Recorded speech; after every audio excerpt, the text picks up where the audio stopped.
So much for that kind introduction. All right, can you hear me? Great. So today I'm going to be talking about two different implementation strategies for Doxy-PEP. But before that, let's see, how do we make this thing go forward?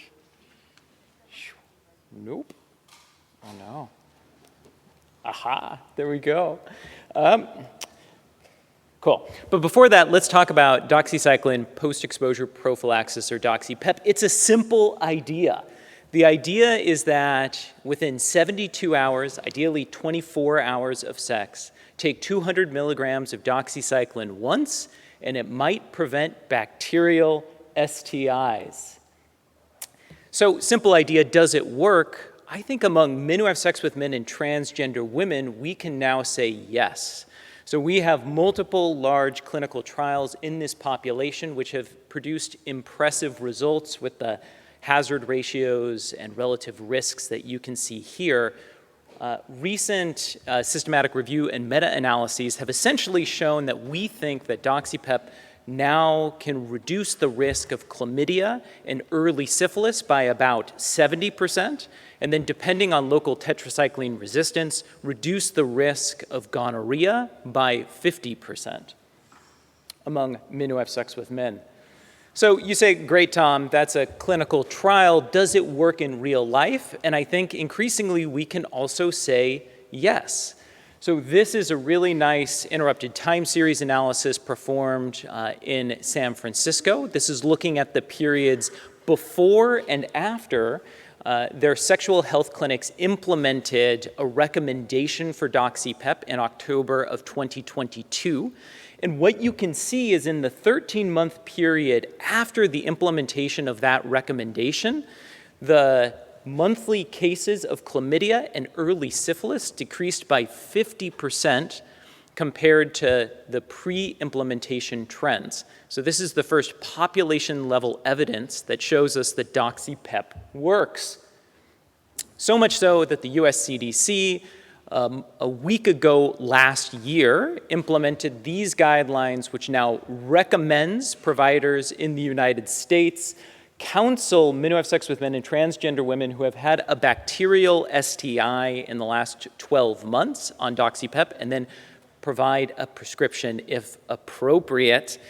Many other localities have implemented either similar guidelines and in many cases more proactive guidelines than the US CDC. Okay, so now we're increasingly thinking about implementation of Doxy-PEP, and I really appreciated the last presentation because it brings up the fact that I think that there are things that we can learn from HIV PrEP implementation. This is a really nice commentary that was published last year by Connie Kellum and other colleagues at the University of Washington that reminds us that there are a couple of lessons that we can learn from HIV PrEP. The real-world effectiveness of HIV PrEP was actually greater than in clinical trials because once men knew that they could trust PrEP, they used it even more with better adherence. There were fears at the time that tenofovir-based PrEP would drive tenofovir resistance. Those didn't materialize and might inform our current conversation about antimicrobial resistance. There was lots of stigma coming from some providers in communities that PrEP encouraged condomless sex, and providers didn't like that. I'm starting to hear similar conversations about Doxy-PEP today. And then finally, and most importantly, HIV PrEP delivery, uptake, adherence, and persistence remain challenges. That's a lot of what we're talking about this week at the conference. And those challenges are especially true in populations in areas with the greatest need. This is a graph I think many of us have seen from the WHO. It emphasizes the global high burden of STIs.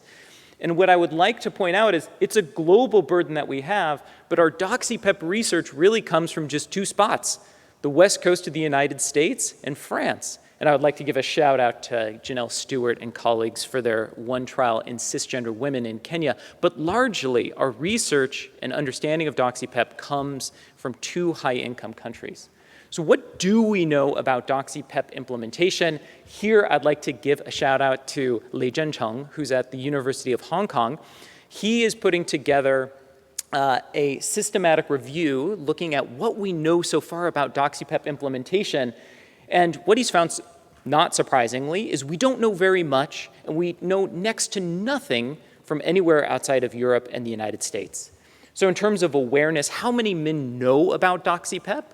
Well, our studies come from the United States and Europe, where a quarter to half of men have heard about it, and men with higher STI risk tend to know about Doxy-PEP more, along with those who have higher education, who live in cities and live in areas with LGBTQ equity.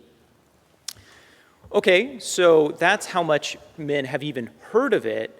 If you tell them about it, are they willing to take it?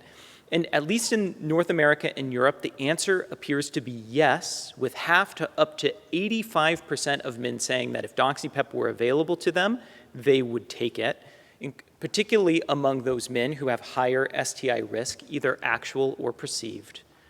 And then the real question, what about uptake?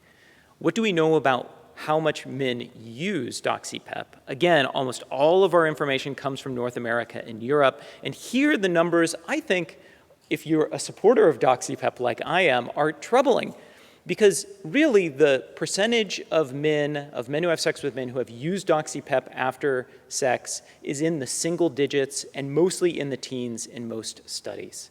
And that, again, we see more use among men who have higher or perceived STI risk, but even in those higher risk populations, use is quite low. So I think the question then becomes, what can we do to increase use? And I'm going to talk about two different implementation strategies. So the first is pay it forward, or contagious kindness. I suspect that many in this room either work on pay it forward or have heard about pay it forward at previous APACCs. But really briefly, it's the idea that pay it forward allows a person to receive a gift. This can be for a sexual health service. And then after they decide whether or not they want that gift, whether or not they receive that gift, then ask that person if they would like to donate that same gift for the next person. And multiple clinical trials in China have shown that paid forward increases STI testing and vaccine uptake among key populations. So it is a simple idea, and it's a simple idea we can apply to Doxy-PEP. Imagine you come into your STI clinic and someone says, hey, have you heard about Doxy-PEP? Other men have already paid for your Doxy-PEP. You then learn about it, you decide if you want it, and then after you get your Doxy-PEP from your STI clinic, they ask, would you like to contribute to the next person's Doxy-PEP? So why would this increase Doxy-PEP use? Well, to me, there are like four main things that come to mind. One is it lowers the cost, right? You're being offered something free. Why not say yes? And I do think that this drives some of why Pay It Forward has worked in the past. But I think maybe less so for Doxy-PEP because Doxy is so dirt cheap. So outside of cost, I think that Pay It Forward also leverages generosity. So there's a sense that other people have been committed to me and want something from me, so I should do something for the next person. So there's that kind of responsibility idea, but then there's also a warm glow idea. Someone else was nice to me, and so I want to be nice and have that forward cascade of kindness for the next person. And then I think that there's one thing where Pay It Forward works differently for Doxy-PEP than it does with, say, STI test uptake or vaccine uptake, is it really vouches for something that's brand new. Many men have not heard about Doxy-PEP before, and if someone through Pay It Forward is vouching for it, that might make you more willing to trust this new intervention. All right, so we have worked to develop Doxy-PEP Pay It Forward at the Dermatology Hospital of Southern Medical University, led by Wang Cheng's amazing research group. We partnered with our community partners to put together this, which is our Pay It Forward Doxy-PEP packets with co-created materials to introduce doxycycline post-exposure prophylaxis to a place where it's not well known. And then we conducted a randomized pilot trial between October 2023 and February 2024 at 2 sexual health CBOs in Guangdong province, where we enrolled men, and then we provided those co-created materials to men who were coming in, and then we randomized them 2 to 1. 2 to the intervention, 1 to the control. In the intervention, people were offered a Doxy-PEP packet, the cost of which had been paid for by a peer, and then given the opportunity to donate money to Doxy-PEP packets for future participants. In the control, people were given the opportunity to purchase Doxy-PEP out of pocket, just $4. And then we contacted people 30 and 60 days later and just surveyed them to see whether or not they used Doxy-PEP. What are the results? Well, we screened 119 men, 90 of which were eligible, enrolled, and randomized. Most were young, less than 30 years old, had a college degree, and about a third had 2 or more sexual partners in the last month. And we had good follow-up with 85 of the 90 men completing at least one of our follow-up surveys. So what did we find?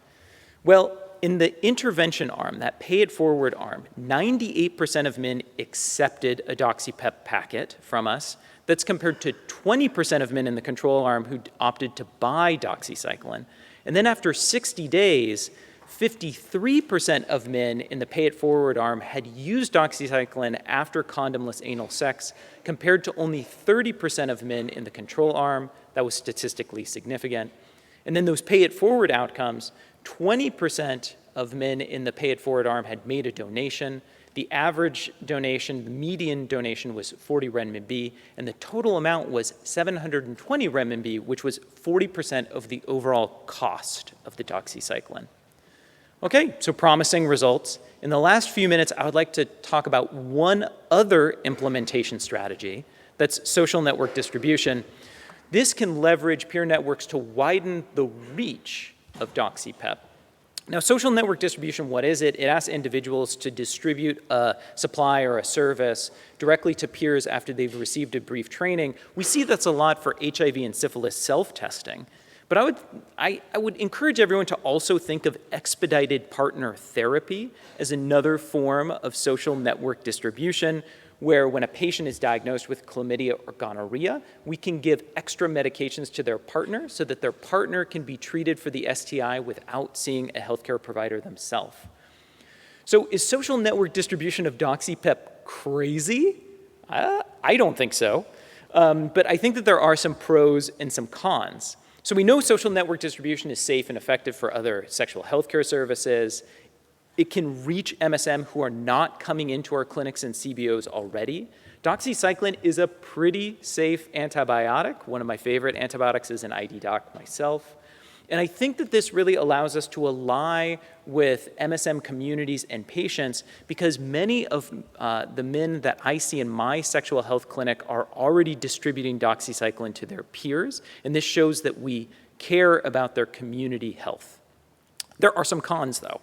Providers can't directly participate in the risk-benefit conversation about Doxy-PEP. Maybe if peers are providing it to one another, there will be misuse or overuse of doxycycline. If there's something bad happens, who do you turn to when you got doxycycline from a peer? And in many places, doxycycline is a prescription medication, so what are the legal consequences of distributing prescription medications through peer networks? Could be a con. So that pilot RCT that I just showed, we're in the process of doing a full-scale RCT.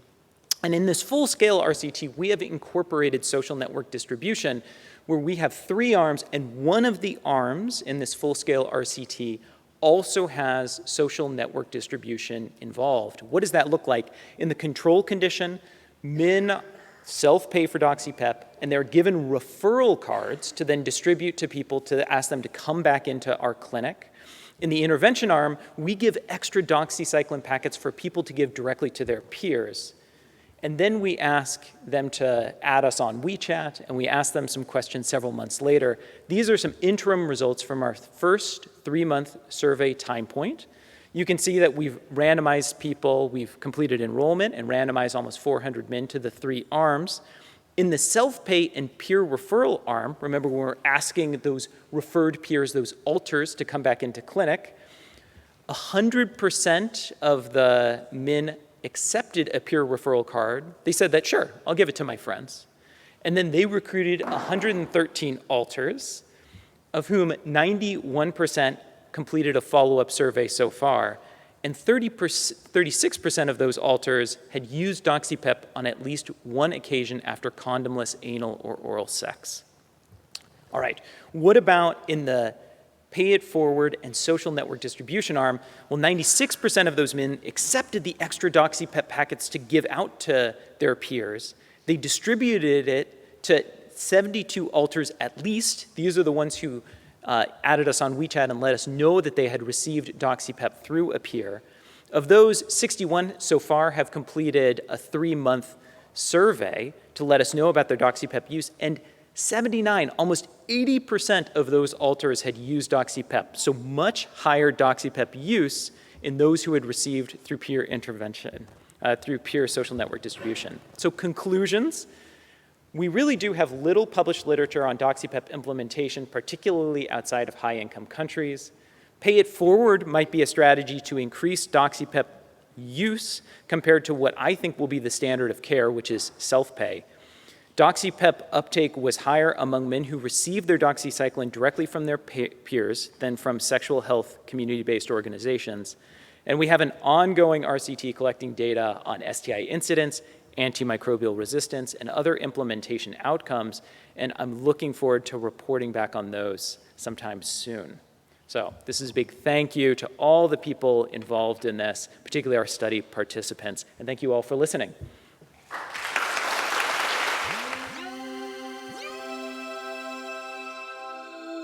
Yeah.